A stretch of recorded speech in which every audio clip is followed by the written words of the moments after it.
성경의 시간과 공간, 시간여행과 성경의 계시 일부입니다. 점쟁이들은 과거만 볼 수 있습니다. 미래는 짐작만 할 수 있습니다. 성경에 나타난 시간여행은 주로 다니엘서와 요한계시록에 나타난 계시들 속에서 나타납니다. 그런데 성경에 나온 계시들이 모두 시간여행을 포함하고 있는 것은 아닙니다. 계시를 영상처럼 보는 경우도 있습니다. 시간여행이 포함되어 있지 않는 계시를 받을 때에는 시간과 장소에 상관없이 하나님께서 보여주시고자 하시는 모든 과거와 미래의 모든 사건들이 포함되어 있습니다. 모세가 창세기를 쓰기 위해서 그 시간과 장소에 있을 필요가 없었던 것처럼 계시만을 받을 때에는 시간과 장소에 제한이 없었습니다. 그러나 시간여행이 포함된 계시를 받을 때에는 달랐습니다. 성경에는 한 번도 자신이 있을 수 없는 시간대로 가는 시간여행에 대하여 기록한 적이 없습니다. 다니엘은 자신이 있을 수 없는 곳들을 계시로 보았지 직접 가보지는 않았습니다.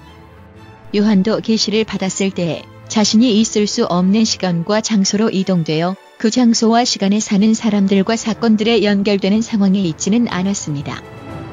성경에는 과거로의 시간여행에 관해서는 전혀 기록이 없습니다. 모든 시간여행은 미래에 관한 것이지 과거의 어느 시점으로 들어가 그 시대의 사건을 직접 체험하는 경우는 없었습니다. 성경에서 시간은 곧 생명의 존재와 연결됩니다. 성경은 인간이 스스로 경험할 수 있는 시간을 1차원적인 시간으로 제한하고 있습니다. 시간이 있다는 것은 살아있는 것이고 시간이 없으면 존재하지 않는 것입니다. 존재하지 않은 시간으로 간다는 것은 그 시간 속에 자신의 시간이 살아있어야 하는데 자신의 시간이 존재하지 않는 곳에서 우리가 살아있을 수는 없는 것입니다. 성경은 과거로의 시간여행에 관하여 어떤 가능성도 제시하지 않았습니다. 과거를 마음대로 보고 과거에서 귀신을 불러오는 일들은 오직 신접한 자나 박수 같은 우상 숭배자들이 주로 하는 일들입니다. 지금도 세계 어디에서도 무당이나 점을 치는 사람들이 하는 일은 제일 먼저 점 보러 온 사람의 과거사를 알아맞추는 것입니다. 그 이유는 과거를 알아맞추는 것은 하나님뿐만 아니라 사탄도 할 수 있기 때문입니다. 사탄과 그의 악한 천사들은 인류가 만들어지기 훨씬 전부터 우주에 살고 있었습니다.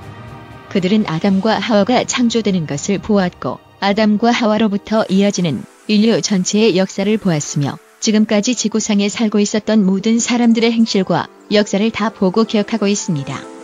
그렇기 때문에 무당을 통해서 점 보러 온 사람의 과거를 맞추는 일은 전혀 어려운 일이 아닙니다. 그러나 점쟁이들이 미래를 정확히 맞추는 일은 거의 없으며 또한 불가능합니다.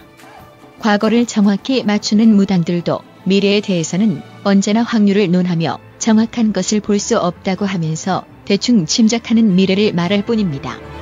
그 이유는 사탄과 악한 천사들이 각 사람의 미래를 볼 수 없기 때문입니다. 만약 악한 천사들이 미래로 시간여행을 할 수 있다면 무당들이 사람들의 미래를 정확하게 말할 수 있을 것입니다. 그렇기 때문에 성경은 미래에 대한 계시로 하나님의 신성을 주장하고 있는 것입니다. 사탄은 사람들의 과거를 정확히 기억할 수 있을지 모르나 미래를 알지 못합니다. 단지 짐작할 뿐입니다. 그러나 하나님께서는 정확히 미래를 알고 계십니다. 그래서 성경은 앞으로 어떤 일들이 일어날지를 계시를 통해서 적어놓았던 것입니다. 그리고 그 계시들을 쉽게 이해할 수 있게 풀어서 기록하지 않고 상징과 숨겨진 언어들로 적은 것은 악한 사람들이 그 계시들을 이용하지 못하게 하기 위해서입니다. 과거로 가는 시간여행에 대하여 언급하지 않은 것은 그렇게 했어야 하는 사건이 없었기 때문이 아니라 인간은 그렇게 할 수 없고 그렇게 해서도 안 되기 때문입니다. 그 하나로서 모세가 받은 창세기에 관한 계시를 들 수 있습니다.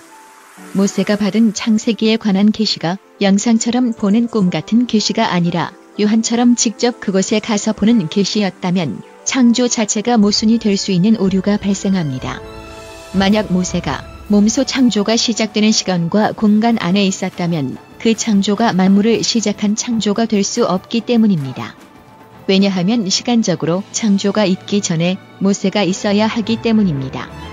그렇게 되면 창조는 더 이상 만물의 시작인 태초가 될 수 없게 되며 태초 자체가 존재할 수 없는 상태가 되고 모든 사람의 시작 자체가 의미 없는 시간이 되고 맙니다. 미래에 태어나서 태초 전의 시간으로 들어갈 수 있다면 그 사람이 태어난 미래가 태초의 입장에서 과거가 되기 때문입니다. 그래서 성경이 과거로의 여행에 대하여 언급하지 않았고 그것이 가능하다는 어떤 힌트도 기록하지 않았던 것입니다. 이 세상 어느 시간도 미래가 과거가 되고 과거가 미래가 될 수 있는 시간은 없다는 것입니다.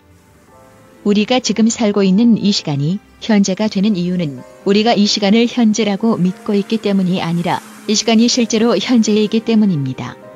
우리가 믿는 신조가 시간의 순서를 결정짓는 것이 아니라 시간의 순서가 우리의 시간을 결정한다는 것입니다. 우리에게 어제가 과거가 되고 내일이 미래가 되는 이유는 우리가 그렇게 믿고 있기 때문이 아니라 우리가 현재에만 살 수 있게 우리의 생명과 시간이 연결되어 태어났기 때문입니다.